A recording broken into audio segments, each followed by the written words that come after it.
Beneath the restless waves, where sunlight has never touched, lies a world few have ever imagined.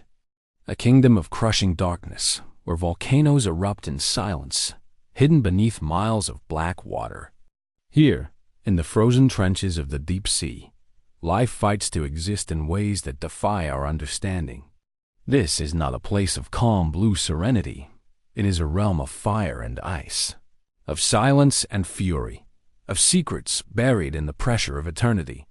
Before we dive into this unseen abyss, make sure you join us on this journey. Subscribe, like, and share so together we can explore the forgotten worlds of our planet's last frontier. The ocean swallows the light within its first few hundred feet. Sunbeams fracture, scatter, and then vanish, leaving only a blue dusk that deepens in the black. Beyond this threshold lies the abyss, a world untouched by day, a place where time seems to hesitate, caught between silence and eternity. To descend here is to surrender everything familiar, warmth, sound, breath itself. Imagine standing on a mountaintop, air sharp and thin, pressure heavy on your lungs. Now invert that feeling, multiply it 1,000-fold, and replace the open sky with water pressing down from every side. At these depths, the weight of the ocean is almost unthinkable, tons upon tons of invisible pressure squeezing every inch of existence. A single human body would crumple instantly. Steel bends here. Submarines groan like old trees straining in the wind. And yet, this crushing darkness is not empty. It is alive.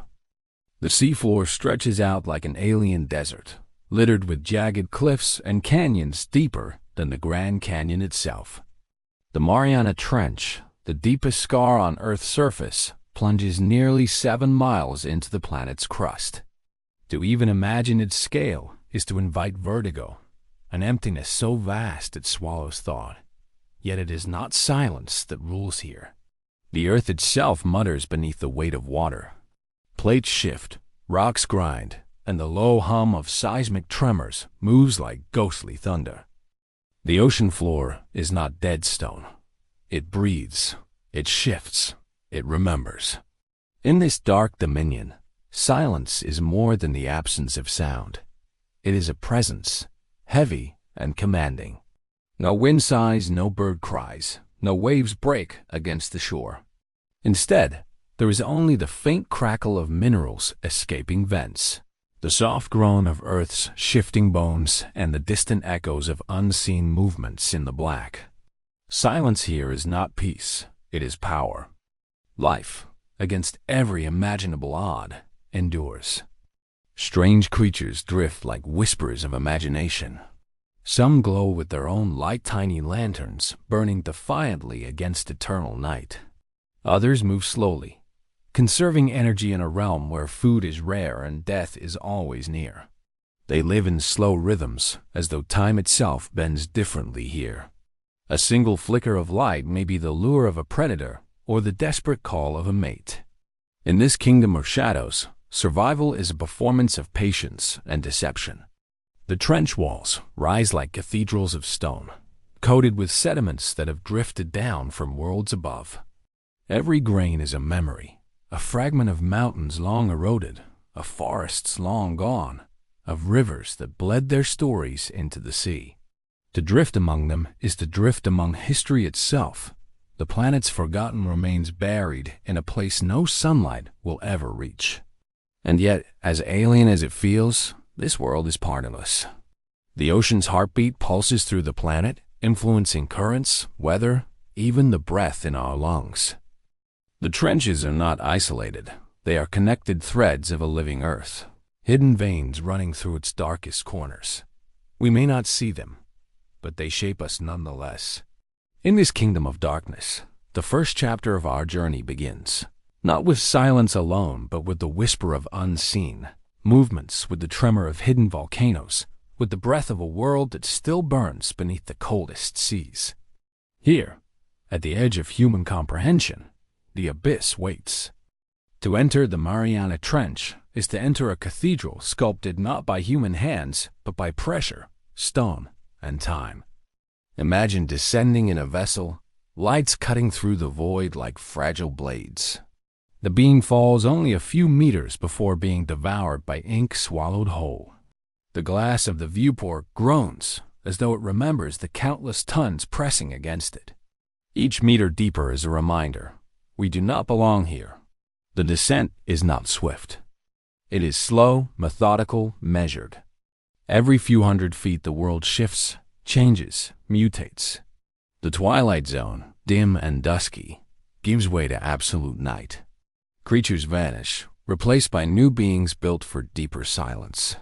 Some glide past the glass like spirits, transparent, formless, barely real. Others carry their own galaxies upon their backs, points of bioluminescence swirling like constellations in miniature. For a moment, you might mistake yourself as floating through space, except the stars here breathe, pulse, and sometimes open their jaws. At 4 miles down, the water outside is heavier than mountains stacked upon mountains. A whale carcass drifts into view, its massive body collapsing into folds as scavengers swarm. Here, even death is a gift. Sharks, eels, amphipods all gather in silent frenzy, tearing away at the reminder of a life once lived in sunlit seas above. Nothing is wasted in this realm. Flesh becomes sustenance, bones become shelter, memory becomes fuel for those who endure the abyss. The walls of the trench close in. Jagged rock formations rise like broken teeth, sharp and menacing. Shadows move where shadows should not, giving the illusion of motion in places where nothing should stir. Then comes the faint plume, a shimmering haze drifting from the ocean floor. At first it seems like smoke, impossible in water, yet it twists and dances with an otherworldly elegance. This is the breath of the earth, a whisper from beneath the crust. Hydrothermal vents, volcanoes that do not roar, but sigh release their secrets into the dark. Approach too close, and the water shimmers like glass under heat. Temperatures here can scald, rising above boiling, even though the sea around is near freezing. It is a paradox of fire and ice, existing in harmony at the bottom of the world. And around these vents, life gathers. Creatures blind to light swarm the chimneys of black smoke, feeding not on sunlight, but on chemical miracles. Bacteria, invisible and ancient, thrive in the toxins, and from them rises a web of existence. Giant tube worms with blood-red plumes, ghostly crabs, pale shrimp dancing in alien choreography. This is life born from fire, life untouched by the sun. The trench itself becomes a theater of extremes. Above, endless darkness stretches. Below, molten power pulses. The silence is shattered not by sound, but by sight swarms of glowing organisms drifting like sparks in a black furnace. Each flicker tells a story of hunger, of survival, of desperate communication across the void. Some flashes lure prey into the jaws of waiting predators. Others are signals, calls of existence, proof that even in crushing blackness, life insists on being seen. Pressure increases with every descent, a force so immense it reshapes life itself. Bones here are fragile or absent, replaced with cartilage, with flexibility, with adaptations carved by survival. Fluids within bodies resist collapse, balancing against the crushing water. Eyes vanish in some creatures, unnecessary in a world with no dawn. Others evolve into orbs so vast they reflect the faintest glimmers of movement, capturing ghostly trails invisible to us. Each organism is a masterpiece of evolution, a testament to resilience in the harshest cathedral of nature. And as you drift deeper still, the realization settles like a weight in your chest. This is not emptiness. This is not void. The trench is alive, burning, breathing, remembering. It is a place where silence hides symphonies, where darkness births galaxies of light, where death feeds life, and where the earth itself reveals its hidden fires. The silent kingdom is not barren.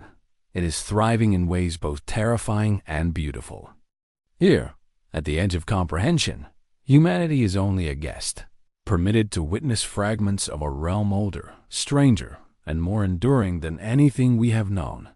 The abyss does not welcome us, nor does it reject us. It simply is, eternal, patient, waiting. The vessel sinks further into the deepest recesses of the trench. Past 5 miles, past 6, until the concept of down begins to lose its meaning. It feels less like falling and more like being consumed, drawn into a throat of stone and water that has no end. The lights of the sub flicker across formations that look like ruins arches, spires, walls, yet they are not the work of hands. They are sculptures of geology, monuments carved by pressure and time.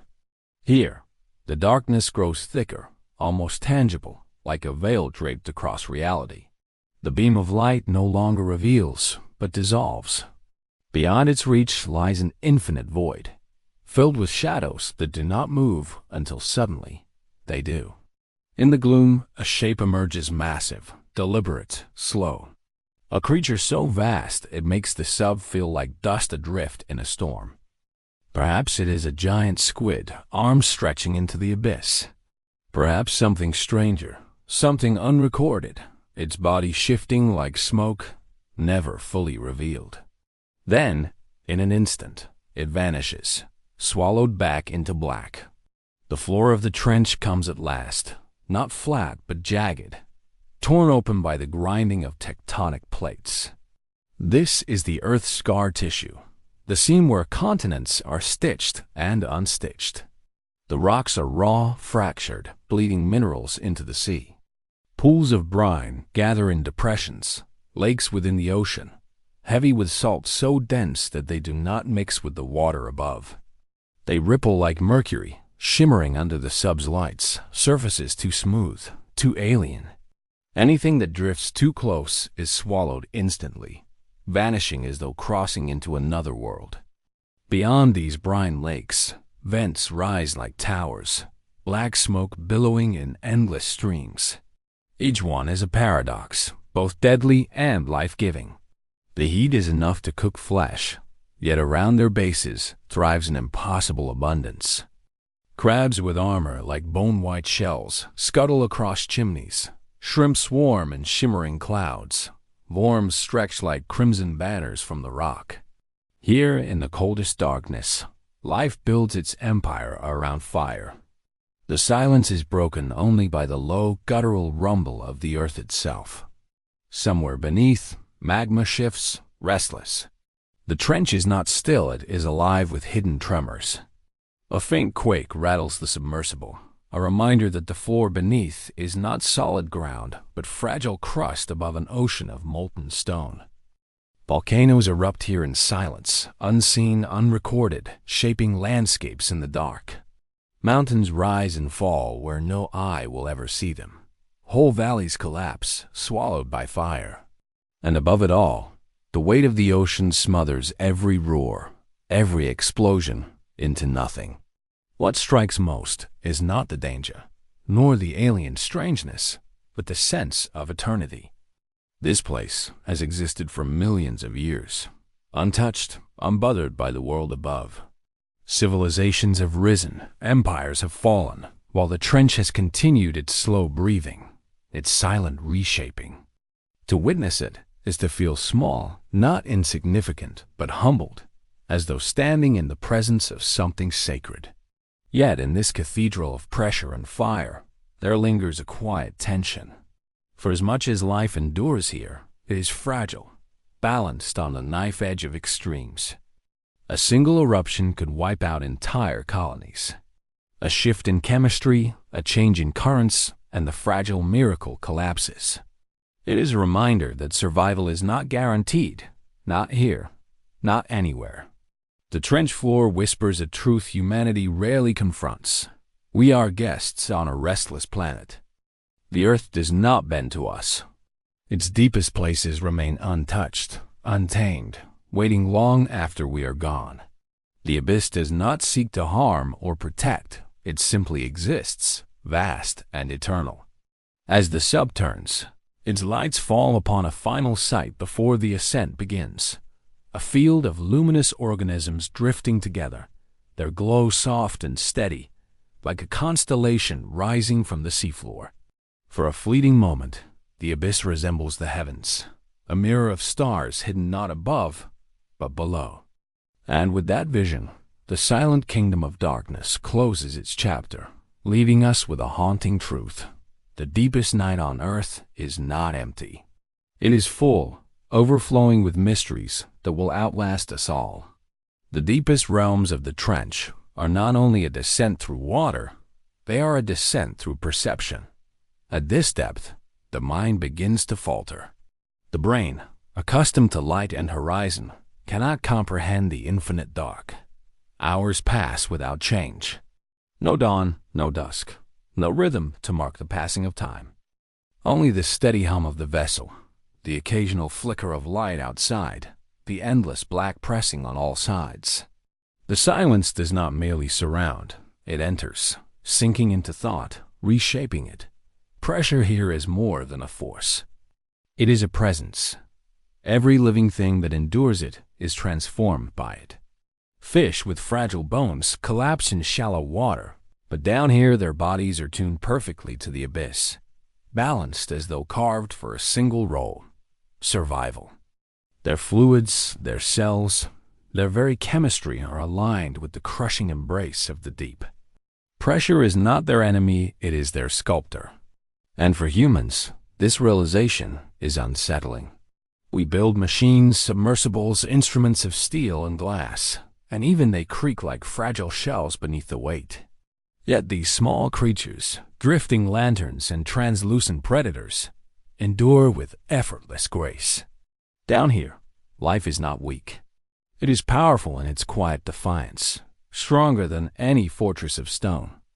The trench walls loom, disappearing into darkness above and below, their edges vanishing into an unknowable distance.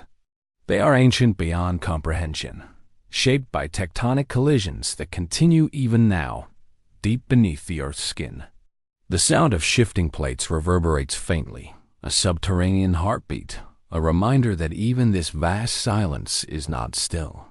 The Earth moves, flexes, cracks, and in that motion lies creation and destruction entwined. As the sub drifts across the seafloor, the landscape feels less like Earth and more like another planet. Fields of volcanic chimneys rise like black cities, their vents exhaling plumes of mineral smoke. Towering formations shimmer with strange life clinging to their surfaces. The glow of bioluminescence flickers like lanterns on a distant shore. It is a paradoxical beauty, delicate, fragile, yet carved from the harshest elements of existence. In these moments, awe and unease blend seamlessly. The abyss does not seek to terrify, yet its immensity overwhelms. To look upon it is to confront one's own impermanence. The ocean has swallowed mountains, continents, entire species, and it will continue to do so long after we are gone. What we witness here is not merely geology or biology. It is eternity. And still, within this overwhelming vastness, details cling to memory. A shrimp glowing faintly blue, its light pulsing like a heartbeat. A worm stretching from its chimney, red plumes swaying in invisible currents.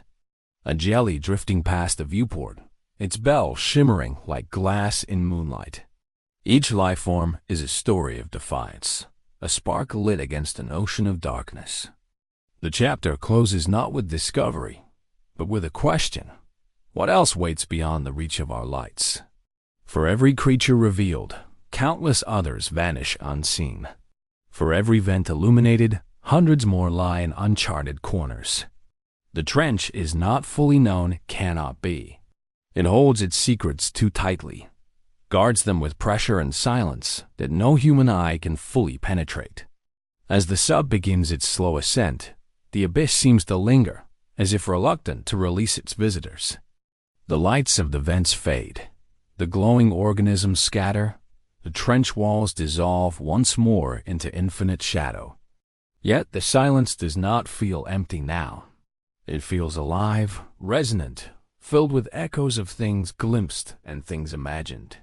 The silent kingdom has shared only fragments, enough to remind us of its existence, but never enough to satisfy. At last, the ascent carries us upward, into lighter waters. But something of the abyss remains, etched into memory, pressed into the mind like a weight that will never lift. For those who descend into the trenches, there is no complete return. A part of them stays, suspended in that endless night, listening to the earth breathe in silence. Thus ends the first chapter of our journey, an immersion into a kingdom where darkness reigns, pressure shapes life, and silence itself becomes a living force. And as we leave this world behind, we carry its echo with us, knowing that the abyss is not waiting to be conquered. It is simply waiting, eternal, patient, and alive. The ocean floor is not still. Beneath the calm, beneath the silence, lies fire. It is a fire that does not roar into the sky, but instead erupts unseen, cloaked beneath miles of black water. These are the hidden volcanoes of the abyss mountains that rise in secret, valleys that collapse without witness, rivers of molten rock spilling silently into a world without air. They are the unseen architects of Earth, shaping its surface from below, their work veiled in eternal night. Volcanoes are usually imagined as explosive, violent, loud. But here, in the trenches of the sea, their eruptions are swallowed whole. No sound carries, no fiery glow pierces the dark. Instead, the ocean becomes a muffled theater, where mountains are built in whispers and continents are shifted in silence. The molten heart of the planet pulses beneath the crust, and the deep sea listens. The first signs are subtle, a shimmer in the water, a plume of minerals drifting upward like smoke from an invisible fire. Rocks glow faintly red, heat seeping into the freezing black around them. In moments, the sea becomes a paradox, boiling and freezing in the same breath. Lava surges through cracks in the seafloor, flowing like rivers of blood across the dark plains. It hardens almost instantly, forming new crust, new ridges, new scars. The very skin of the earth is rewritten here, silently, endlessly. Around these eruptions, life stirs. At first glance, one would expect desolation, for who could survive such extremes? Yet the opposite is true. The fire beneath the ocean is not just destruction, it is creation. Heat and minerals burst into the cold, and life gathers like pilgrims around a sacred flame. Bacteria, invisible to the eye, swarm in the chemical-rich plumes. From them grows an entire ecosystem, a chain of life built not on sunlight, but on fire and stone. It is a sight beyond imagination. Towering chimneys, black as obsidian, exhale clouds of minerals that shimmer in the beams of submersibles. Around their bases, forests of tube worms sway, their crimson plumes drinking chemical sustenance. Ghost crabs scuttle across lava crust, their pale shells glowing faintly in reflected light. Shrimp gather in dense clusters, their tiny eyes reflecting the sub's beams like stars scattered across the seafloor. This is life forged in contradiction, born of boiling fire and frozen water, thriving in a place that should mean death.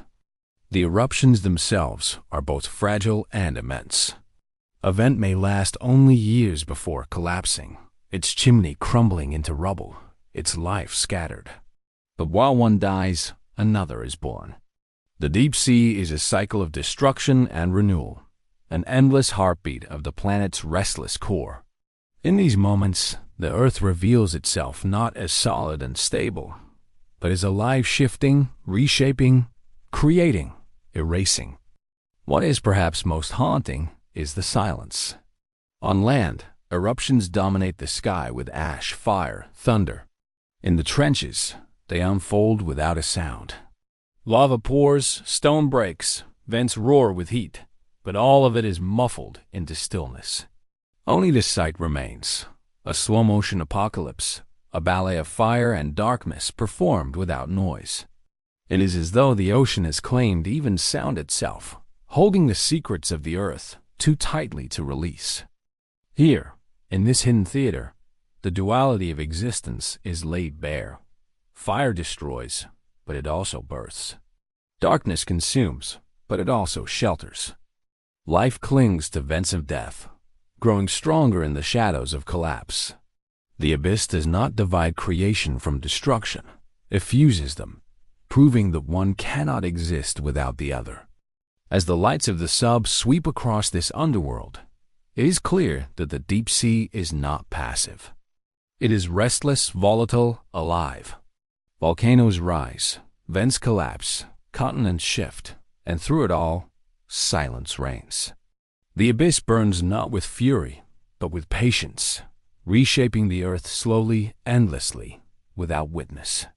And so begins the story of the volcanoes that burn in silence, flames unseen, voices unheard, yet powerful enough to sculpt the world itself. The paradox of these hidden volcanoes is that they destroy and create in the same breath. When molten rock surges from beneath the crust, it tears open the seafloor, scorching everything in its path. Fragile colonies of worms, shrimp, and crabs are incinerated in moments, erased by rivers of glowing stone. The abyss, for an instant, becomes a furnace. Yet the same eruption, the same violence, leaves behind new ground, new minerals, new foundations for life to build upon. In death, there is renewal. The seafloor tells the story in layers. Black lava flows overlap one another like the pages of an ancient book, each eruption writing its chapter in silence. Some rocks are fresh, sharp-edged, still shining faintly from their molten birth. Others are older, worn down, coated with life that has claimed the once dead stone. In some places, towering cliffs of basalt rise like fortresses, reminders of eruptions that carved mountains out of nothing. Each layer is a scar, and each scar is also a beginning. Hydrothermal vents are the most striking children of these eruptions. Rising like chimneys from the seafloor, they spew plumes of mineral-rich water that twist and curl like smoke in slow motion. The temperature can exceed 700 degrees Fahrenheit, yet just beyond the vents, the water is near freezing. It is a collision of extremes so abrupt it feels impossible, and yet it is precisely this tension that gives birth to life. At the base of the vents, bacteria flourish. They feed not on sunlight, but on chemicals, hydrogen sulfide, methane, minerals seeping from the Earth's core. From these invisible architects comes an entire web of life. Worms, crabs, clams, and shrimp gather in masses, their very existence dependent on the microscopic builders. What seems like chaos is, in truth, a fragile order and ecosystem born from fire, sculpted by chemistry, and sustained in silence. The sight is breathtaking. Vast clusters of tube worms rise like crimson forests, their plumes swaying as though in a current of unseen wind. Shimmering shrimp flicker with the faint light of bioluminescence, each glowing pulse a signal, a warning, a whisper in the dark. Crabs scuttle across black stone, claws sharp, their movements deliberate as they search for sustenance in a land of extremes. Around them, colonies grow and collapse, vanish and return, always in rhythm with the vent's restless life cycle. But even here, survival is tenuous. A vent may remain active for decades, or it may collapse in a single moment, smothering the life that depended on it. When that happens, the creatures scatter into the abyss, seeking new vents, new plumes, new sources of sustenance. For them, survival is not a certainty. It is a gamble, a constant migration across a seafloor of fire and stone. For us, these silent volcanoes reveal something profound. They are not just geological curiosities. They are the foundations of life itself. Long before forests stretched across the land, long before creatures walked upon the shore, it may have been here, in the deep, that life first found its foothold. In vents such as these, where chemistry and energy converge, the building blocks of biology were assembled. The abyss does not just harbor life, it may have birthed it. And so, when we gaze into the glowing plumes of hydrothermal vents, we are not just looking at an alien world. We are looking backward in time, into the memory of Earth itself. We are staring into a cradle, a place where fire and water first struck their fragile balance and gave rise to everything we know. The paradox sharpens.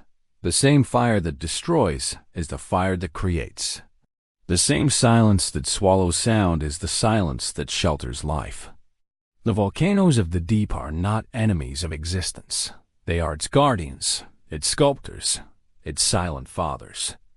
Here, in the trenches of the sea, the Earth's heart beats not with sound, but with fire, reshaping the seafloor with every unseen eruption.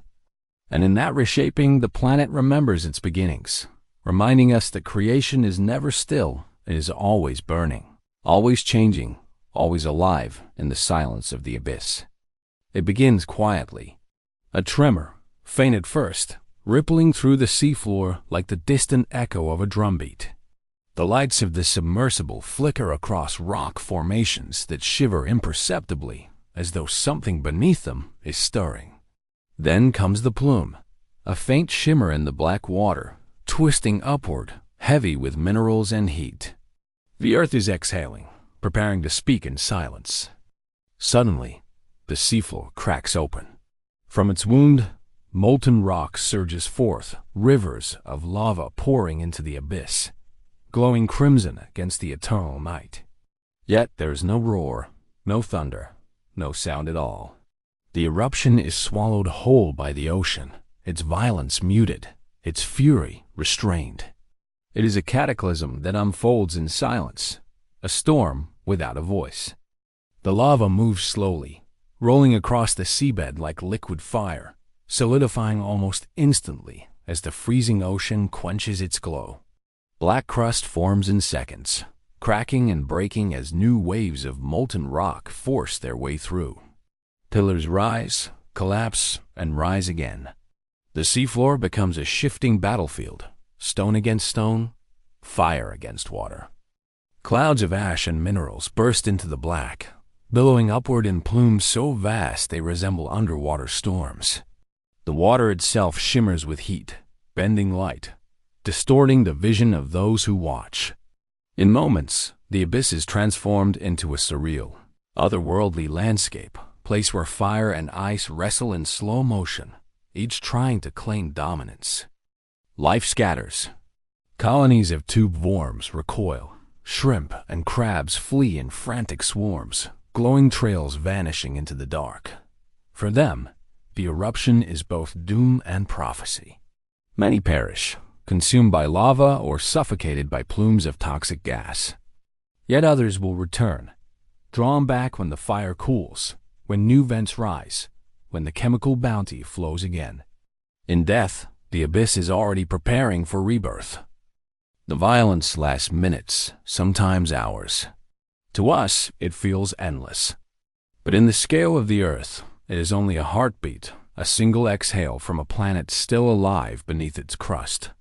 And then, just as suddenly as it began, it ends. The seafloor stills.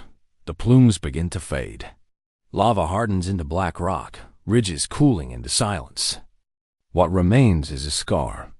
Fresh stone, sharp-edged and steaming, stretches across the abyss like a brand upon the skin of the planet. Around its edges, life hesitates, waiting. Slowly, the first microbes return, clinging to the new minerals, feeding on the chemical energy left behind. They are the pioneers, the architects of renewal. From them will come worms, shrimp, crabs, entire colonies. What was destroyed will be reborn, and the abyss will continue its endless cycle of fire and silence. For those who witness it, the impression is unforgettable. To see an eruption in the deep is to confront the raw, unfiltered power of the Earth, not as a distant event, but as a living force unfolding in the present. It is a reminder that the planet beneath us is not solid or still. It is restless, shifting, alive, sculpting itself in ways we rarely see. And yet, despite its violence, there is beauty in the silence. The glowing rivers of lava, the shimmering plumes, the surreal dance of light and shadow, all of it unfolds with an eerie grace. It is destruction, yes, but it is also art, painted in molten fire and deep-sea blackness. The volcanoes of the abyss burn unseen, their fury hidden from human eyes. But they shape the world with every eruption, carving mountains, birthing ecosystems, rewriting the seafloor. Their silence is not emptiness. It is power contained, fury restrained, creation unfolding without the need for sound. As the sub drifts away from the scar, one truth settles heavy. The earth is never quiet. Even here, in the deepest, coldest trenches, fire burns. The ocean hides it, muffles it, buries it. But it is always there, shaping, consuming, creating. The volcanoes of the deep are the heartbeat of the planet, pounding in silence, eternal. The eruption is over, yet the abyss feels forever altered. The silence that follows is not empty, but weighted, as though the ocean itself remembers the violence that unfolded. The blackened scars of lava stretch across the seafloor like handwriting etched by fire. To look upon them is to glimpse a message from the earth, an ancient language written not in ink or stone, but in heat and molten breath. It is tempting to think of this destruction as a singular event, an anomaly hidden in the deep. But the truth is more profound. These eruptions happen constantly, all across the ocean's floor. They do not ask for permission. They do not announce themselves. They simply exist, reshaping the planet in silence, continuing a story that began long before humanity ever drew its first breath. Each eruption becomes a new chapter in the Earth's diary. Layer by layer, ridge by ridge, the seafloor expands. Lava cools, hardens, and forms new crust. Mountains rise beneath the waves. Valleys deepen. Trenches fracture and shift. The face of the planet is sculpted not in centuries, but in single moments of fire meeting water, of silence meeting force. And though we cannot hear it, the sound is still there, written into the vibrations of the Earth's skin, echoing in ways we cannot comprehend. For the creatures that dwell here, these eruptions are both terror and salvation. They flee from the immediate violence, yet they return when the fire has cooled.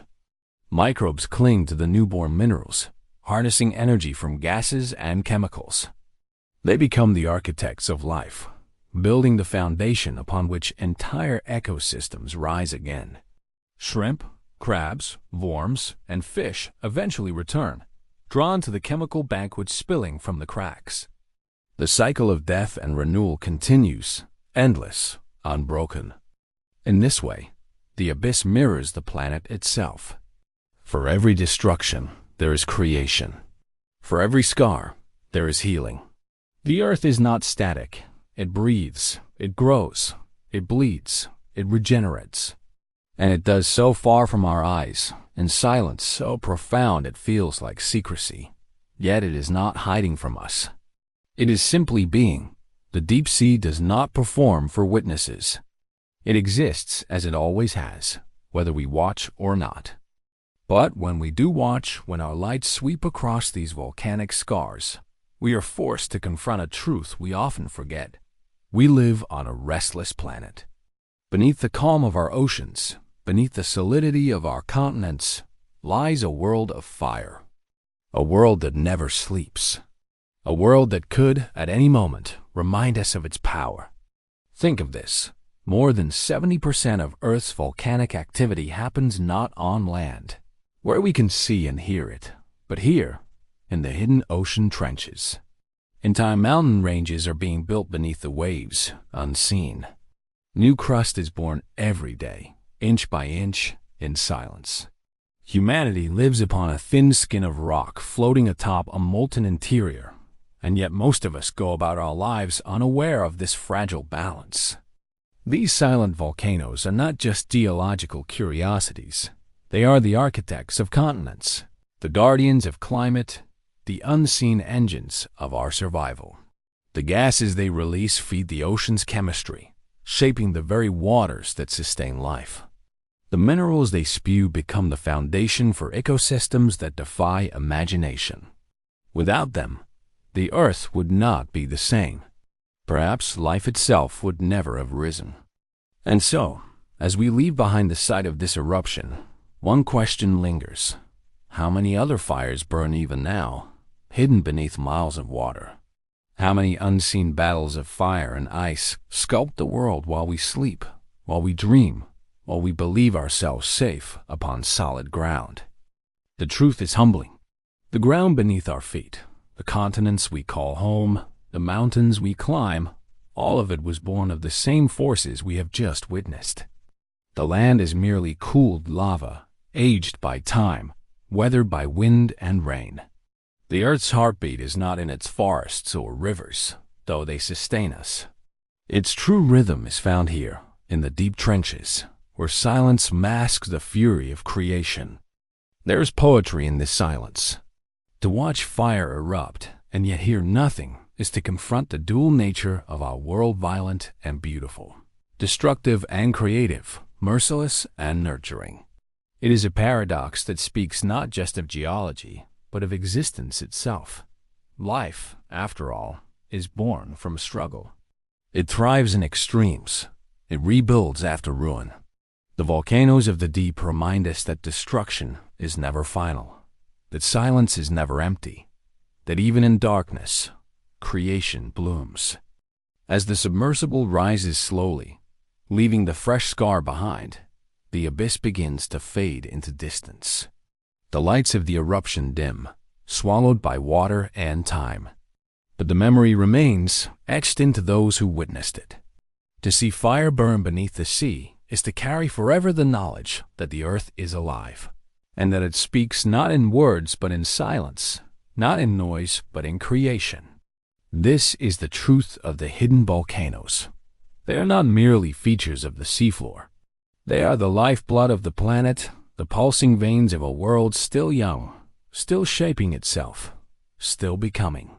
To understand them is to understand our own fragility, our own origins, our own place in a universe defined by both chaos and order. And so, Chapter 2 closes not with silence, but with reverence. The volcanoes of the deep burn unseen, yet they are everywhere. They whisper their stories in molten rivers, in black scars, and ecosystems reborn from ash. And though we may never hear them, we must remember, silence does not mean absence. In the deepest corners of the ocean, silence means power. Silence means life. Silence means the Earth is still alive. The scar of volcanic fire is fresh, its edges jagged and black, the heat of its violence still radiating through the surrounding water. Yet, even as the lava cools, the abyss begins to stir with new life. What seems like devastation to us becomes, in truth, the first stage of creation.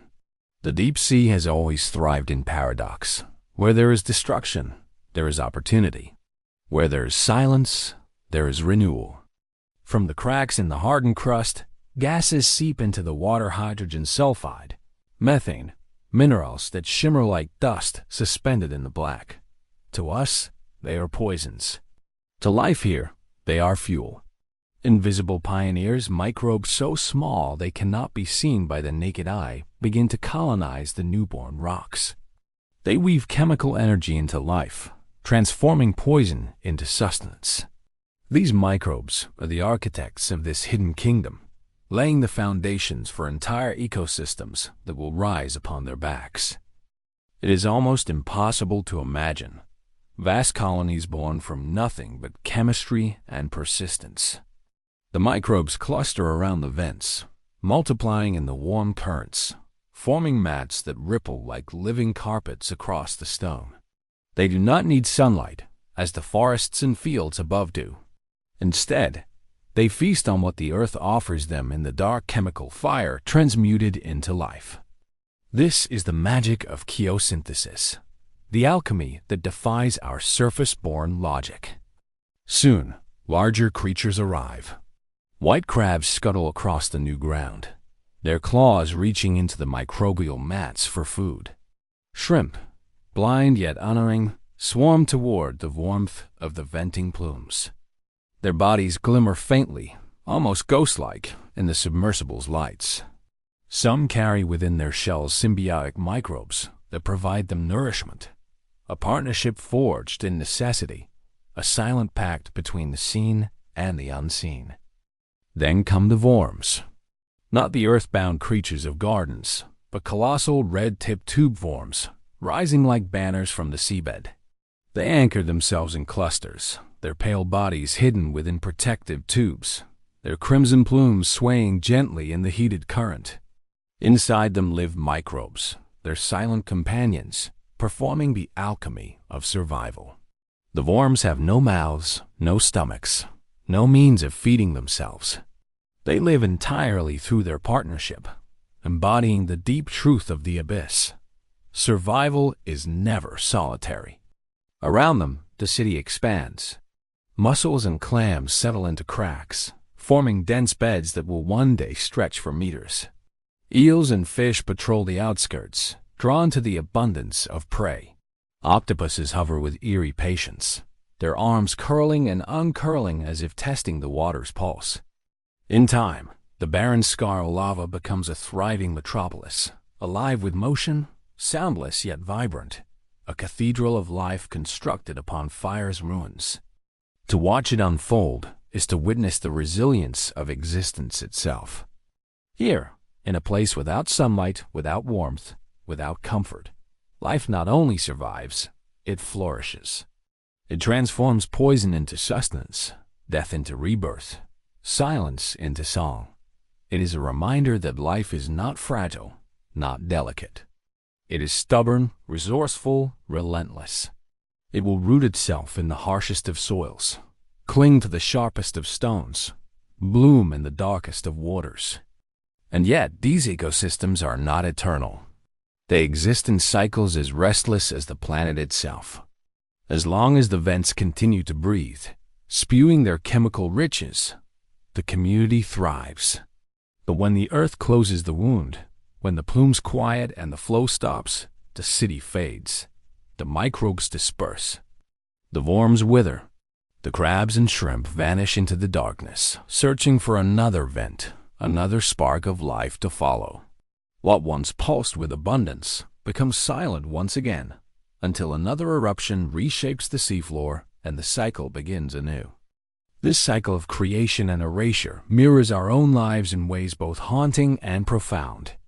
We too are born from fire, from star-forged elements, from a planet that never ceases to remake itself. We too live in cycles, flourishing and fading, rising and falling, our stories etched into the scars of time. The deep reminds us that permanence is an illusion. What matters is not how long something lasts, but how vividly it burns while it exists. As the sub drifts slowly through this cathedral of fire-born life, the sight is both alien and familiar. The plumes rise like incense, twisting upward into unseen heights. The worms sway like banners in a silent procession. The crabs move like restless pilgrims, scouring the rocks for sustenance. It feels like a ritual, an ancient liturgy, written not in words but in survival, repeated endlessly in the dark. To some, these creatures may seem insignificant tiny lives scattered across a barren trench. But in truth, they are revelations. They show us that life does not require sunlight, that it does not conform to the narrow rules we once believed absolute. They open doors to questions far beyond the ocean. If life thrives here, in fire and darkness, could it not thrive on other worlds, in places we have not yet seen? Could alien seas, buried beneath ice or rock, harbor their own versions of these silent cities, rising and falling with volcanic breath? The thought lingers as the submersible hovers in the current, cameras capturing the silent miracle of renewal. The fire has burned, the scar has cooled, and yet life has returned, tenacious, unyielding, beautiful. This is the deep's greatest lesson. Life does not wait for perfect conditions.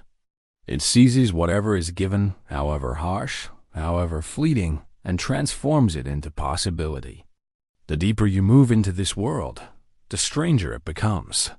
What appears at first to be chaos forms, shrimp, Clams scattered across a barren trench is in truth a meticulously balanced society, held together not by sunlight, not by the familiar threads of photosynthesis, but by alliances forged in chemical fire. Every creature here is bound to another, every life entwined in a web of unseen exchanges. Take the giant tube worms. Their crimson plumes wave gracefully in the heated currents, like banners in a silent cathedral. They seem to grow from the rock itself, motionless yet alive. But hidden within their pale bodies is a partnership that defies ordinary rules of survival. Inside them live dense colonies of bacteria, invisible partners who transform poisonous hydrogen sulfide into nourishment. The worms do not eat, do not hunt, do not graze. They surrender themselves entirely to their companions, and in return, they thrive. It is a pact as ancient as the abyss itself, a reminder that survival here is not about domination, but about trust.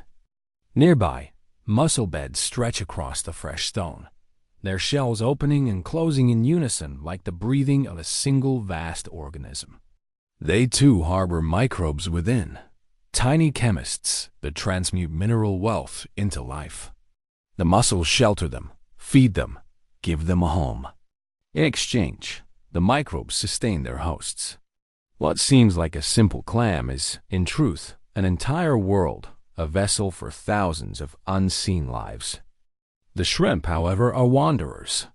Blind, translucent, their bodies pulse faintly with ghostly light. They drift in dense swarms, guided not by sight but by heat, by chemical whispers in the current. On their shells, within their gills, even inside their bodies, microbes cling, feeding their hosts in exchange for transport and shelter. Each shrimp becomes a ship for countless passengers, a moving city of life within life. And then there are the crabs. White as bone, their shells seem carved from marble, their claws sharp, restless. They pick carefully across the stones, scavenging scraps, hunting when they must, and feeding on microbial mats that ripple across the rocks. Even here, in their predatory ways, they are part of the balance. They clear, they prune, they keep the system alive by preventing excess.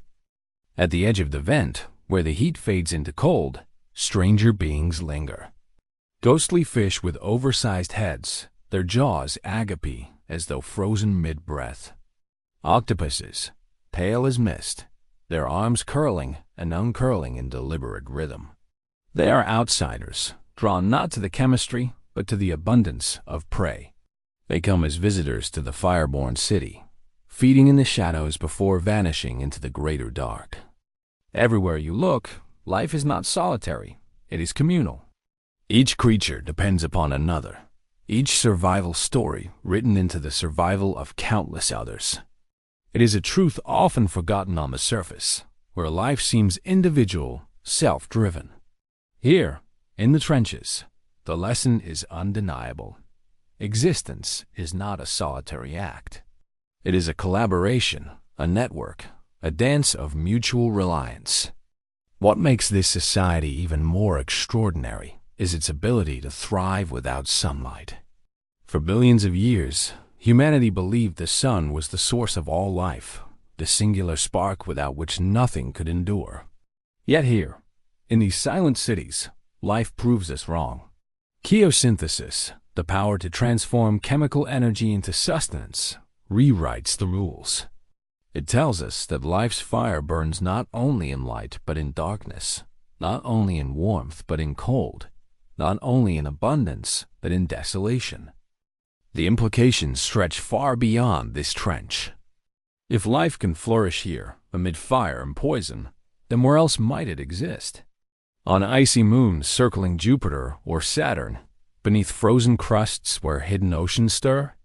On planets orbiting distant suns, their seas rich with chemicals but devoid of light? These creatures whispered to us across the abyss. We are not alone.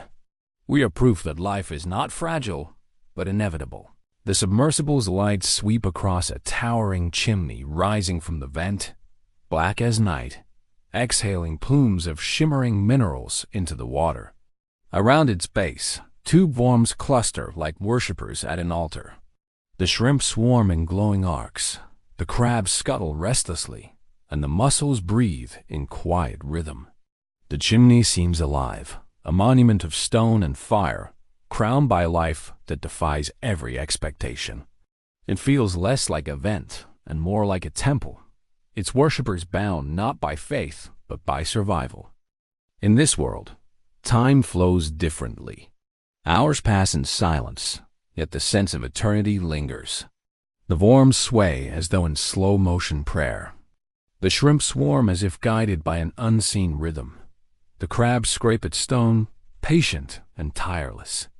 To us, it is a glimpse into another dimension, a place that seems alien yet resides on our own planet. And yet, even this thriving city is fragile. Should the vent quiet, should the chemical fire extinguish, all of this will vanish. The worms will wither, the shrimp will scatter, the mussels will die, and the crabs will wander away. The cathedral will collapse into silence. But from its ruins, somewhere else, another will rise. The Earth's heartbeat will not falter, only shift. What ends in one place begins in another. This is the essence of the abyss. Not permanence, but resilience. Not constancy, but renewal. Every eruption writes a new stage, every vent a new city, every death a new chance for life. These creatures live with no illusion of eternity. They live only with the certainty that existence is fleeting, yet beautiful, fragile, yet unyielding. And perhaps that is the greatest lesson they offer us. For we too live on borrowed fire, on a planet that shifts beneath our feet, on a timeline that dwarfs our fleeting years. Like the worms, like the shrimp, like the crabs, we are passengers on a living world, sustained by forces we do not fully understand. The deep reminds us, life endures not by certainty, but by adaptation, by trust, by resilience. The city thrives, but nothing in the abyss lasts forever. Every vent, every eruption, every cathedral of life is temporary, destined to fall silent. The earth is a restless architect, never content to leave its creations unchanged. What we see as abundance is always balanced on the edge of disappearance. The cycle begins the moment the vent opens, when molten rock cracks the seafloor and gases pour into the water. Microbes arrive first, painting the stone in invisible layers of life. Worms, mussels, shrimp, and crabs follow, drawn to the banquet of chemistry. For a time, the city flourishes, a beacon of life in the void. Populations multiply, partnerships deepen, predators stalk the edges. The scar of destruction transforms into a sanctuary, proof of the abyss's strange generosity. But as the years pass, the vent begins to change. Its plume of minerals weakens. The gases that fed the microbes thin, their richness fading into the current. The worms grow fewer, their crimson banners folding. The mussel beds, once dense and thriving, begin to thin. The shrimp scatter, their swarms less luminous. The city starts to wither. The fall is gradual, almost imperceptible, but inevitable. What was once abundance becomes scarcity. The balance collapses. Some creatures die in place, leaving husks scattered like relics. Others migrate outward, seeking the warmth of new vents, the chemical glow of another eruption. In the end, only the microbes linger, clinging desperately to the last whispers of gas before dispersing into the dark. The chimney cools, its black stone turning brittle and fragile. It crumbles, piece by piece, until it collapses into rubble. The cathedral is gone. The sanctuary is silent once again. Only the scar remains, a reminder of what once pulsed with life, now reclaimed by stillness. And yet, this is not the end. It never is. For somewhere else in the trench, the earth stirs again. A crack widens, fire spills, chemicals flow. A new vent rises, black smoke billowing into the abyss, and with it, the cycle begins anew. Microbes arrive, worms root themselves, mussels settle, shrimp swarm. The deep sea does not mourn the fall, it simply shifts its attention, carrying life to the next sanctuary, the next cathedral of fire. To witness this cycle is to understand the rhythm of the planet itself. Nothing here seeks permanence. Nothing pretends to last forever. Life endures not by clinging to one place, but by flowing with the Earth's restlessness. It is a philosophy written in lava and water, in microbes and worms. Survival here is not about staying, it is about moving, adapting, beginning again. This cycle of rise and fall is mirrored in countless ways across the Earth. Forests burn, only to sprout again from their ashes. Rivers carve valleys, filling them with life before shifting course. Civilizations rise, flourish, collapse, and leave ruins that one day are claimed by the Earth. The deep reminds us that endings are never absolute. They are thresholds, gateways to beginnings.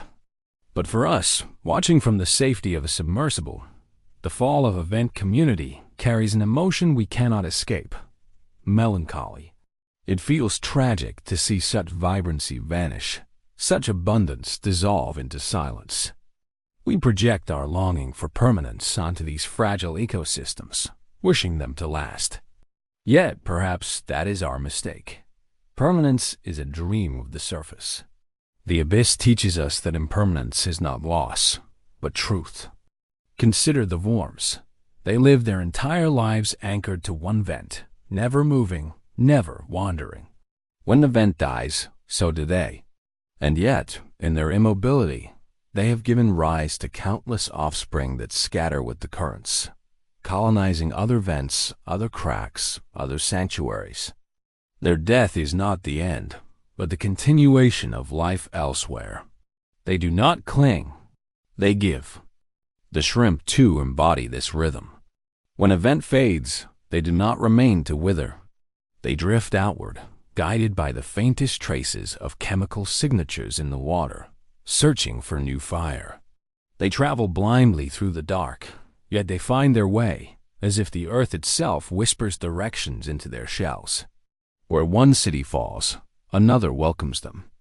Even the crabs, scavengers of the abyss, adapt. They linger until the last scraps are gone, then march into the unknown, claws raised, searching for the next cathedral. They embody a lesson we often resist. To endure, one must be willing to move forward, even when the past still glows in memory. The fall of a vent community is not merely a biological event, it is a parable of resilience. It tells us that life does not demand certainty, only opportunity. It teaches that loss is not the absence of meaning, but the space where new meaning is born. It shows us that even in the harshest of conditions, existence finds a way to rise, to fall, to rise again. As the sub drifts past the ruins of an old chimney, now broken and silent, a strange feeling lingers. The rocks are empty, the worms gone, the shrimp dispersed. Yet in the silence, there is no despair, only patience. The abyss does not grieve. It waits. It knows that the earth is restless, that fire will return, that another sanctuary will bloom from the scars. And so the cycle continues, endlessly, faithfully, without interruption. It has done so for millions of years and will continue long after we are gone. The abyss does not need permanence. It thrives on impermanence. It thrives on change. It thrives on fire, silence, and renewal. This is the truth of ecosystems born from fire. They are not monuments to eternity, but testaments to resilience. They remind us that to live is not to endure unchanged, but to adapt, to transform, to rise again from silence.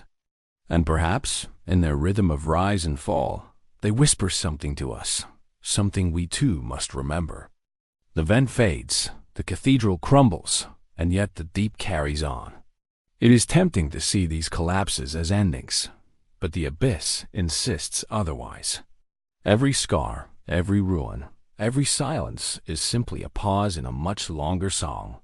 For life here is not fragile, it is persistent. And the persistence of these ecosystems tells us something profound about the story of our own existence. When we study the rise and fall of these fire-born communities, we are not just observing shrimp or worms or microbes. We are staring into a mirror that reflects the very origin of life itself. Billions of years ago, before the first forests swayed in the wind, before the first creatures walked on land, the earth was a world of fire and water. In the churning depths, where volcanic heat met ocean cold, chemical alchemy gave birth to the first sparks of life, not in sunlight, but in darkness. Not in stability, but in chaos. These hydrothermal vents are more than ecosystems, they are time machines. They carry us back to that moment when chemistry became biology, when the earth itself conjured something from nothing. To watch microbes bloom here, to watch worms thrive through their partnership with invisible companions, is to glimpse a version of the beginning. Every vent is a reminder. This is where life may have started. This is where our story may have been written, long before our species was imagined. And in this realization, another truth surfaces. If life began here, in such harshness, why should it be confined to Earth? If survival can root itself in boiling plumes and toxic gases, then what limits it? Could it not emerge beneath the frozen crust of Europa, in the hidden oceans of Enceladus, in worlds orbiting distant suns? The resilience of these vent-borne ecosystems whispers across the cosmos. Life is not rare. Life is not a miracle locked to one planet. Life is the inevitable result of fire meeting water, of chemistry meeting chance, of resilience meeting time. But there is another layer to this story, one that speaks directly to us. These ecosystems teach us not only about origins, but about survival. Their resilience mirrors our own struggles, our own cycles of rise and fall.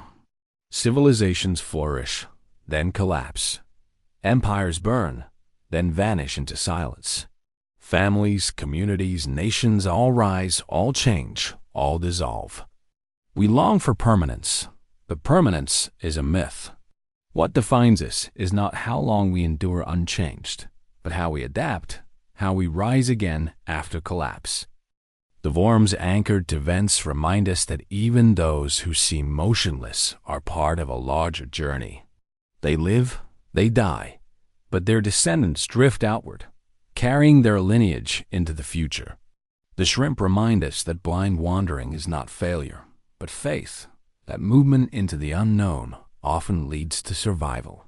The crabs remind us that scavenging the ruins of the past is not weakness, but resilience. Each creature embodies a lesson in persistence, a philosophy written in silence. To stand on the surface and imagine the abyss, we might think of it as barren, alien, unforgiving. And yet, what we find here is community, cooperation, renewal. Life in the trenches thrives not because of strength, but because of interdependence. No worm survives without its bacteria. No mussel flourishes without its microbes. No shrimp feeds without the invisible passengers it carries. These ecosystems are proof that survival is not an individual achievement, it is a collective act. In their silent partnerships, we see a reflection of ourselves, of our own fragile webs of reliance, often invisible but essential. And yet, just as vents collapse, so too does human certainty. Climate shifts, societies falter, the ground beneath us moves. We too live on a restless earth. The difference is that we often resist change, fearing it, fighting it, mourning the loss of what once was. The abyss shows us another way. It tells us that endings are not failures, but transformations. That collapse is not a final silence, but the seabed of something new. Perhaps this is why watching these fire-born communities touches something deeper in us than fascination. It is not simply wonder at alien life on our own planet. It is recognition. We see in them a reflection of our own impermanence, our own resilience, our own endless cycle of rise and fall. And so, as the submersible leaves this city behind, drifting into the vast black expanse, the lesson lingers. The chimneys may cool, the worms may vanish, the shrimp may scatter, but life will bloom again somewhere, somehow. The abyss will never remain empty for long. The earth will not cease to create. We are left with a haunting realization. Perhaps resilience is the greatest law of the universe. Not strength, not permanence, not certainty, but resilience. The power to begin again, to thrive in the unlikeliest of places, to carry on even when everything collapses. This is the story of the deep. This is the story of the planet.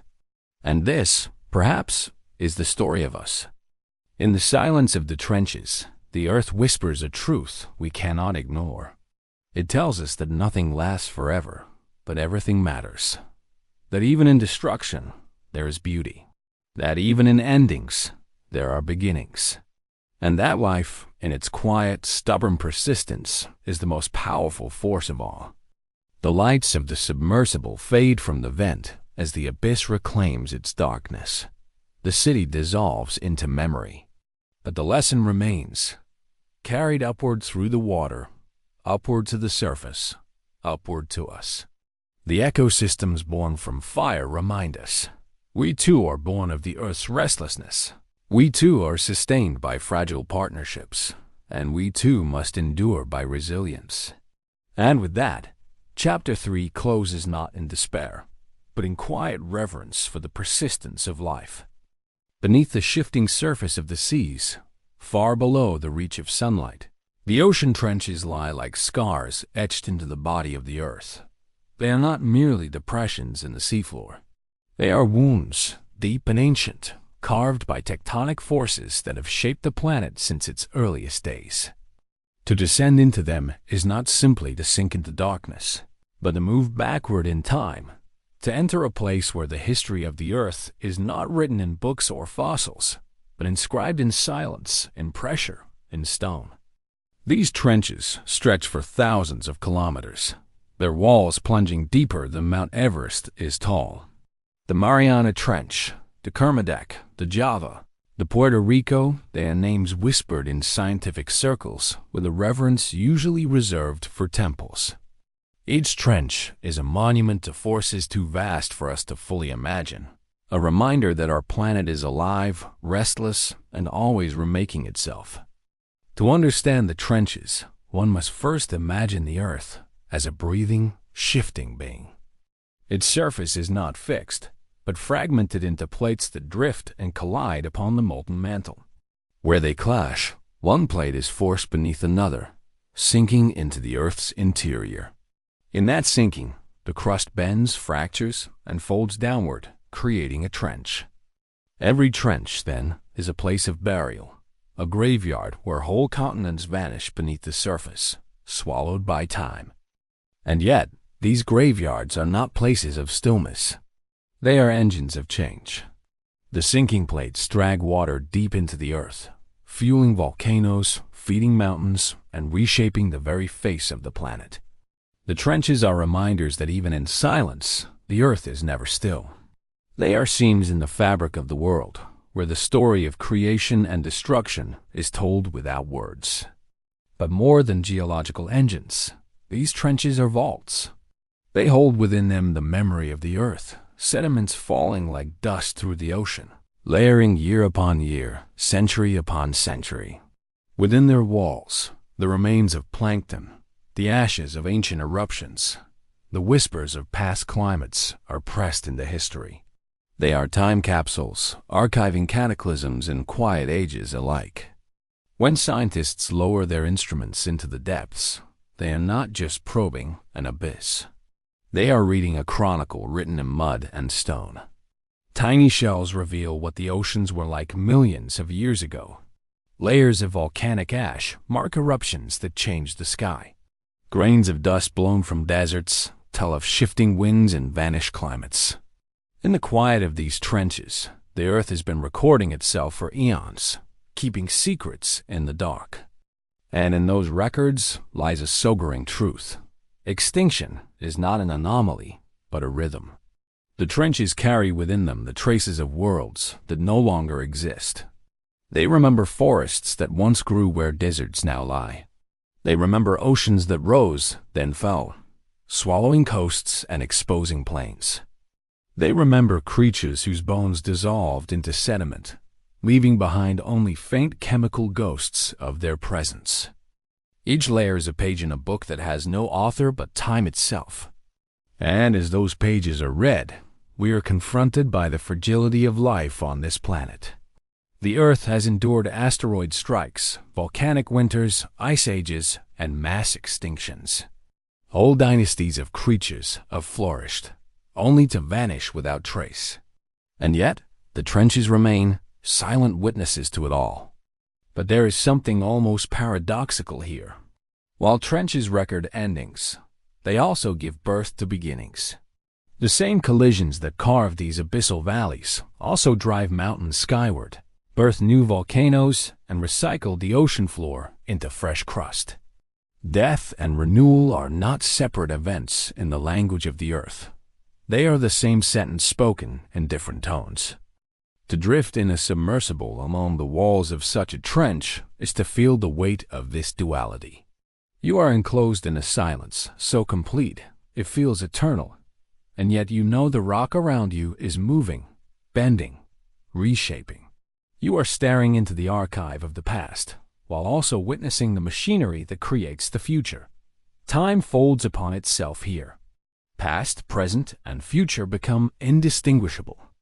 And perhaps that is why these places feel sacred. They remind us that we are brief, astonishingly brief. Our civilizations, our histories, our triumphs and failures are but thin layers of dust compared to the pages held in these trenches. And yet, our briefness does not make us insignificant. Just as each grain of sediment contributes to the archive, each life, each story, each moment contributes to the larger chronicle of the planet. As the submersible drifts away from the trench wall, the lights fading against the endless black, the thought lingers. The earth does not need memory. It is memory. The trenches are its libraries, its cathedrals, its graveyards and wombs. They hold the truth of what has been, and in doing so, they whisper to us of what may come. The abyss reminds us, we are living in one more layer of time, fragile and fleeting, soon to be covered by the dust of tomorrow. And still, life endures. The ocean trenches are more than geological scars. They are vaults of catastrophe. Inside their walls lie the echoes of calamities that once reshaped the earth. To descend into their sediments is to leaf through chapters of destruction, written not in ink but in dust, ash, and shattered bone. These are not gentle records. They are confessions of a planet that has endured violence beyond imagination and yet survived. Collapse, of silence, of vanishing worlds. Or will it be a record of adaptation, of resilience, of survival against the odds? The trenches do not answer. They are only witnesses. Their language is patience. Their script is stone. But in their silence, they demand reflection.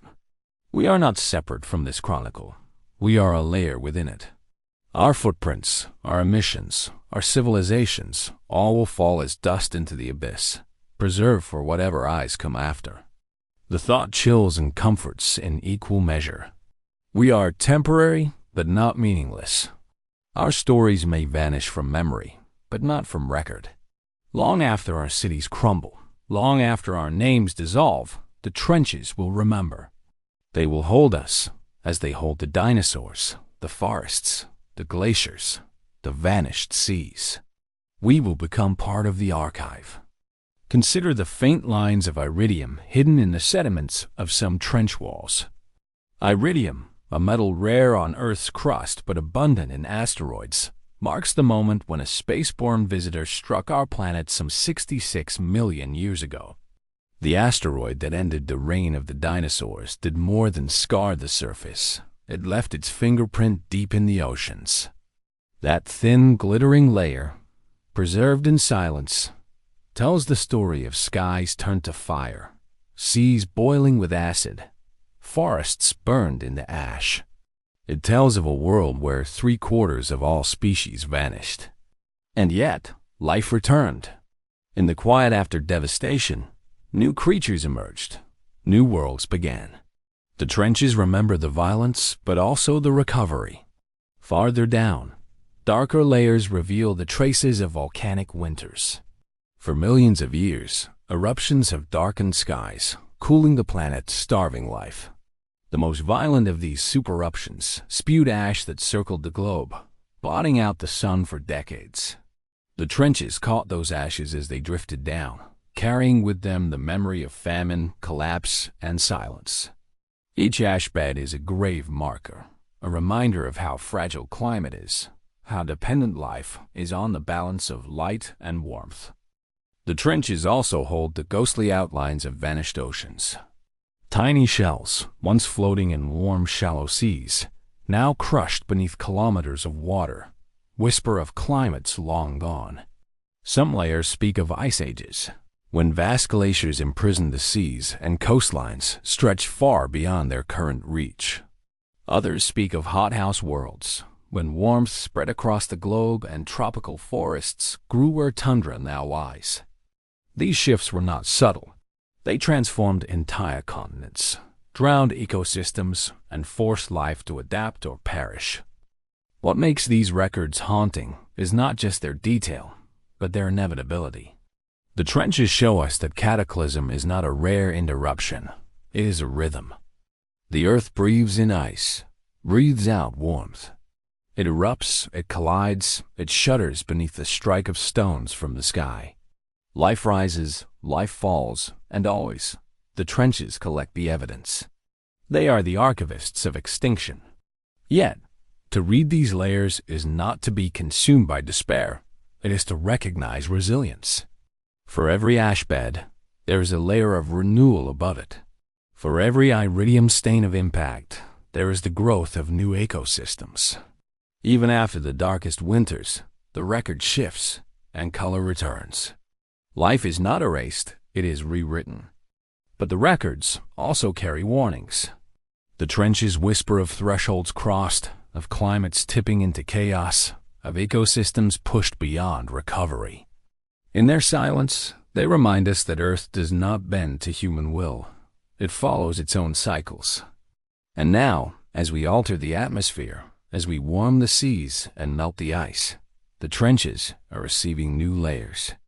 Plastics, heavy metals, chemical traces all drifting down, joining the archive. Someday, scientists will core these sediments and find our fingerprints, as stark as the iridium layer, as undeniable as volcanic ash. Our age, too, will be remembered as catastrophe or renewal.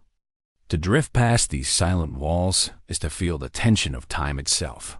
We are small, brief, fragile, and yet, we hold within our choices the power to shape what layer comes next. Will it be a record of, and so, the submersible hovers before a wall of sediment, its lights brushing across millions of years stacked in silence. Each band of color, each thin seam of ash, each faint shimmer of metal is a sentence in the book of Earth. To read it is to feel both awe and humility. Awe at the endurance of life. Humility at the brevity of our own. The abyss whispers no promises. Only this: nothing lasts forever, but everything leaves a trace.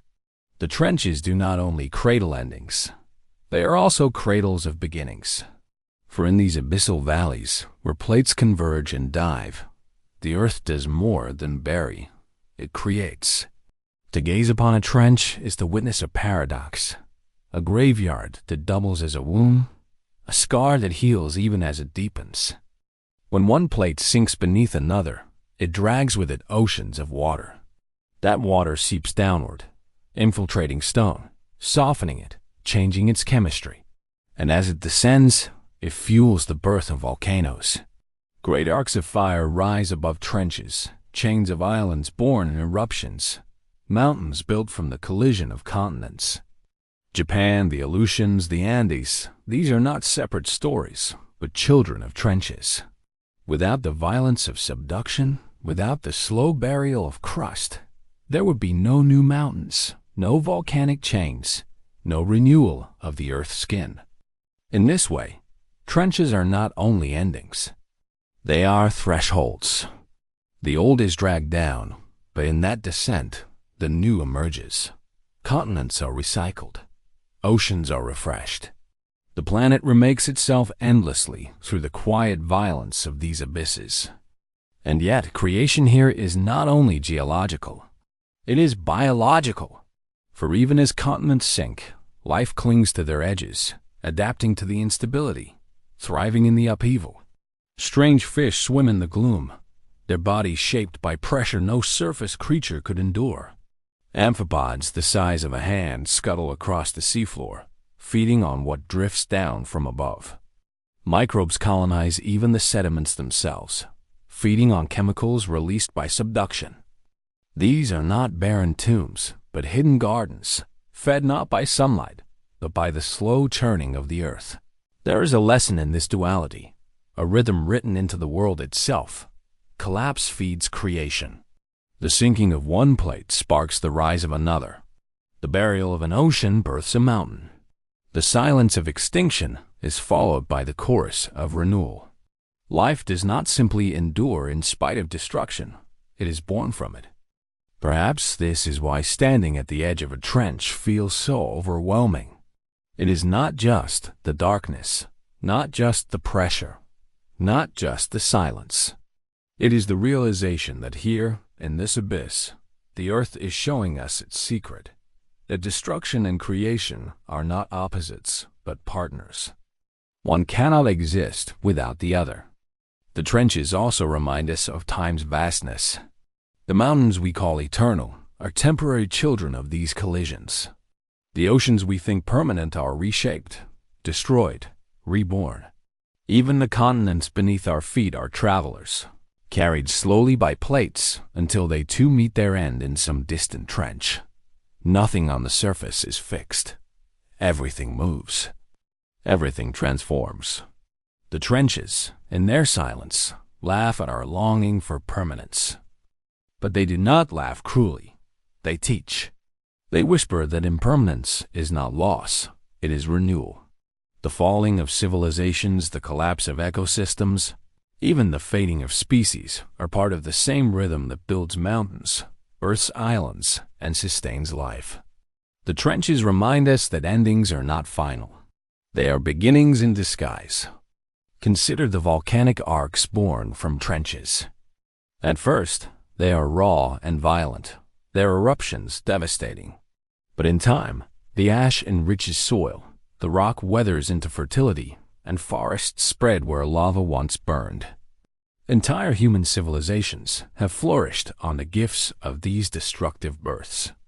Rice fields in Japan, vineyards in Chile, forests in New Zealand, all owe their existence to the violence of trenches. Our very survival is tied to their rhythm of collapse and renewal. And so, the abyss is not simply a place of memory, but of prophecy. It shows us what will come. Continents will continue to shift. Oceans will close. Mountains will rise. What seems eternal will vanish. What seems lost will return in new form. The earth is never finished. For us, this truth is unsettling. We long for stability, for ground that does not move, for histories that last forever. But the trenches offer no such comfort. They insist that change is the only constant. They remind us that survival is not clinging to what is, but adapting to what comes. Life in the abyss knows this. It thrives not in spite of change, but because of it. Perhaps we too must learn the same lesson. The submersible drifts upward, its lights fading from the trench wall, leaving the darkness to reclaim its silence. But the image lingers, layers of endings stacked upon layers of beginnings, destruction and renewal intertwined like threads in a single fabric. The trenches hold no sentiment, no judgment. They are simply what they are, places where the earth remakes itself. To witness them is to accept that we too are part of this endless cycle. Our empires, our dreams, our very species are temporary. But temporary does not mean meaningless. For just as each sinking plate feeds new fire, each life, Each civilization leaves behind something that shapes what comes next. In the silence of the abyss, the earth whispers, "Nothing is wasted." And in that briefness, all becomes a form of survival. The creatures of the trenches endure their world not with strength alone, but with adaptation born of mystery. They live in places so hostile we once believed them uninhabitable. In their strange existence, there is something sacred, an awe that life itself, against all odds, persists. For us, too, awe is essential. Without it, we risk treating the world as expendable, fragile moments as disposable, each other as replaceable. With awe, we recognize that everything is rare, and rarity is holy. The abyss demands reverence. Its silence is a cathedral, its darkness an altar. To descend is to step into a space where the ordinary measures of life no longer apply. Time slows, distance bends, the known dissolves into the unknown. In that dissolution lies a truth we too often forget. Life is not ours to dominate, but to honor. The abyss does not yield easily. It resists intrusion, reminding us that the earth is not a stage built for us alone, but a vast living presence of which we are only a part. This humility extends beyond earth itself. For if the trenches teach us that life can exist in extremes we once deemed impossible, then what of the universe beyond? Hydrothermal vents and methane seeps are worlds within our world, alien ecosystems thriving without sunlight, sustained by forces once unimaginable. If life can endure here, might it not also exist beneath the icy crust of Europa, in the methane lakes of Titan, or in oceans we cannot yet name? The abyss, then, becomes not just a mirror of humanity, but a portal to possibility.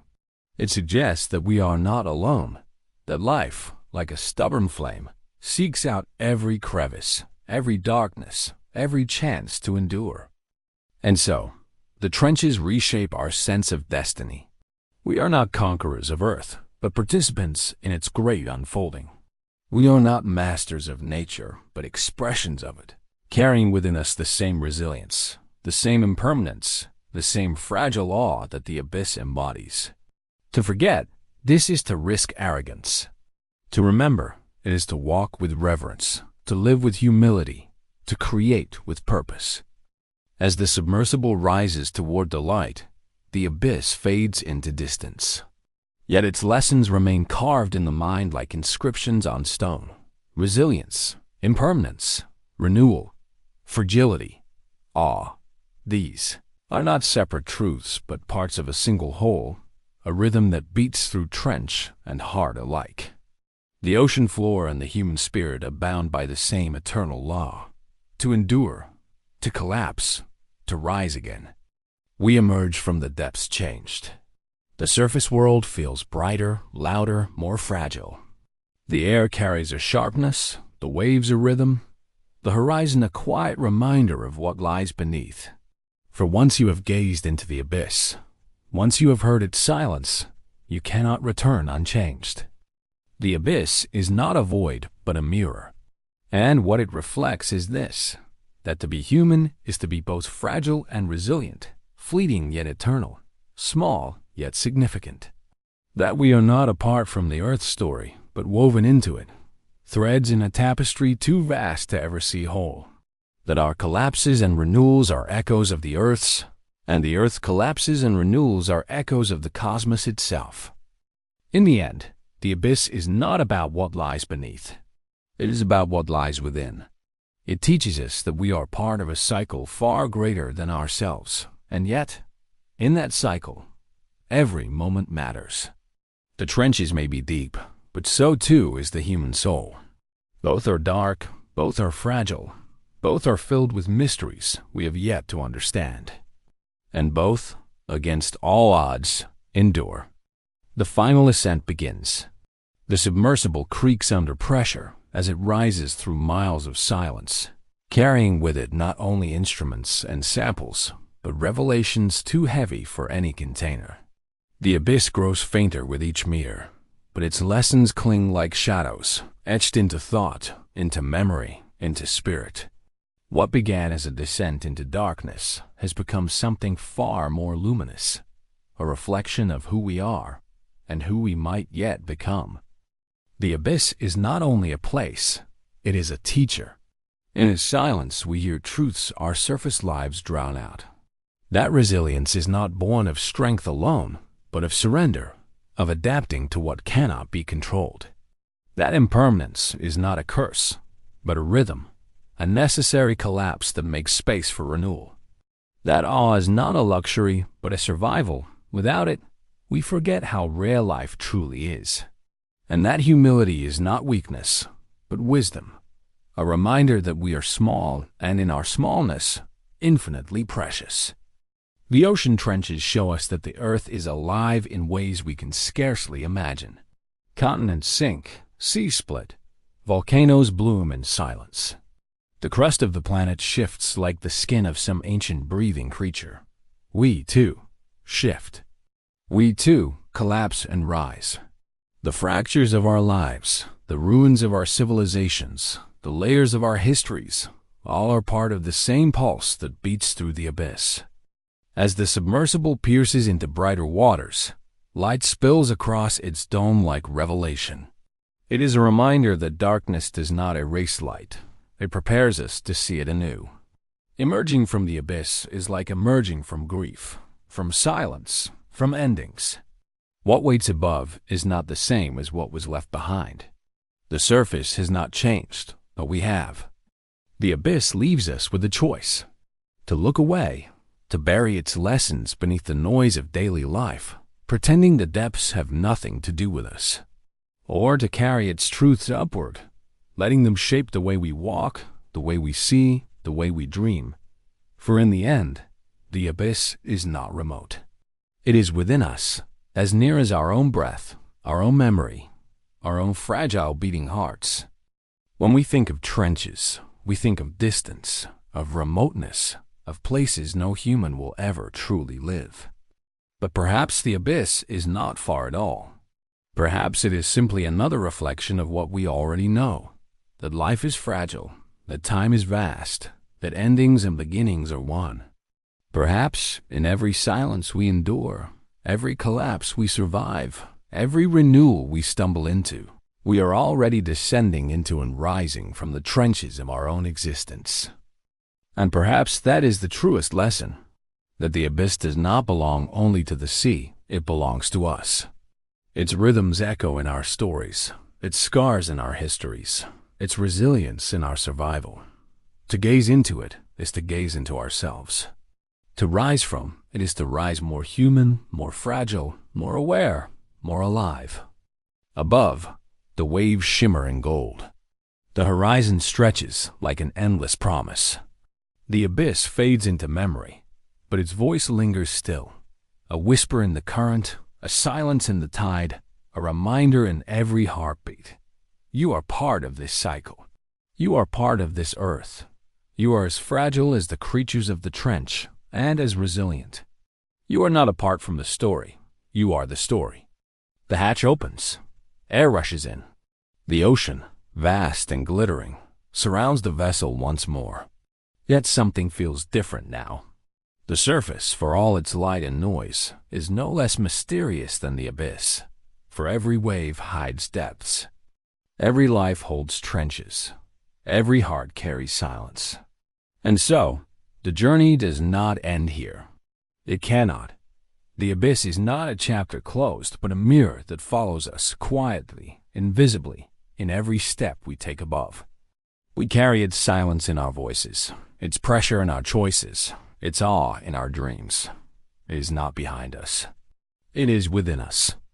We are all trench-born in one way or another, shaped by pressure, sustained by fragile miracles, living brief flashes against the canvas of eternity. The abyss is our reminder that though we are small, we are luminous. That though we collapse, we rise again. That though we vanish, we leave echoes.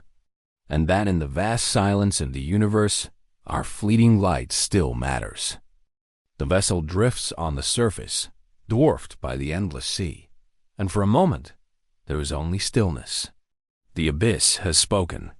Its words are simple, eternal. Endure, collapse, renew. Remember that you are fragile. Remember that you are resilient. Remember that you are part of something vast beyond measure. And then, with the waves lapping quietly against its hull, the vessel turns toward shore. The horizon glows, and the abyss, though hidden, continues its silent pulse far below. The story of the trenches is the story of life itself. And life, as the abyss reminds us, always begins again. The abyss is never truly left behind. Even when the vessel has long returned to harbor, when the ocean lies calm and the world moves on with its endless distractions, the silence of the trenches lingers. It does not release those who have seen it. It follows, whispering in the quiet moments, in the spaces between thoughts, in the dreams that rise unbidden in the night. For the abyss is not just a place, it is a rhythm, and once you have heard it, you cannot unhear it. It beats within the earth, yes, but also within us. It is the pulse beneath the pulse, the slow, inexorable movement of existence. To live on the surface without remembering the depths is to forget half the story of life itself. Imagine the generations that will come after us. They, too, will stand at shorelines and wonder about the mysteries below. Perhaps they will descend deeper than we ever have, with machines yet unimagined, eyes sharper than glass, and sensors able to catch even the faintest echoes of the deep. They will learn that what we thought was final was only the beginning, that life persists in ways stranger than our boldest dreams. And still, they will not reach the end, for the abyss, like time, has no end. It only deepens. And so it is with us.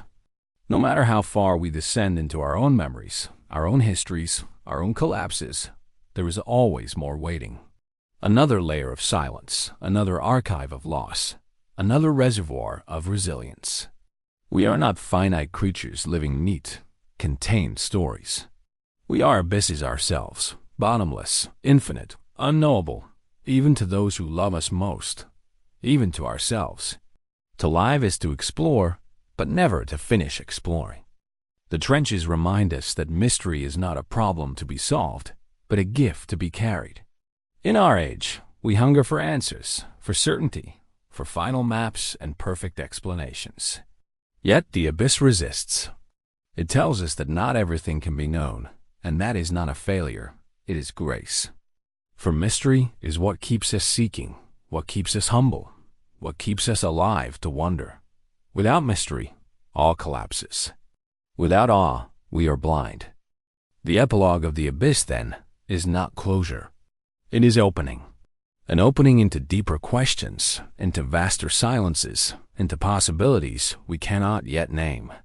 To stare into the trench is not to end the journey, but to begin it anew, again and again, with each generation, with each life, with each breath.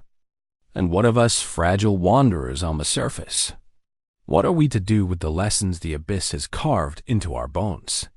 Perhaps the answer is not grand, not cosmic, not wrapped in words like destiny or salvation. Perhaps it is simpler. To endure when we feel we cannot, to bend instead of breaking, to remember that collapse is not the end, but part of the cycle. To live each moment with awe, because each moment is impossibly rare. To walk with humility, because we are small, and in our smallness, radiant. The abyss is endless, yes, but so is life. Even in endings, there are beginnings. Even in silence, there are echoes. Even in the deepest dark, there is light. The trench is proof. And so are we. The epilogue is not an afterthought. It is the reminder that the story never truly ends. The abyss will always be there, waiting. And so will we, staring into its silence, searching for ourselves in its depths, beginning again with every descent.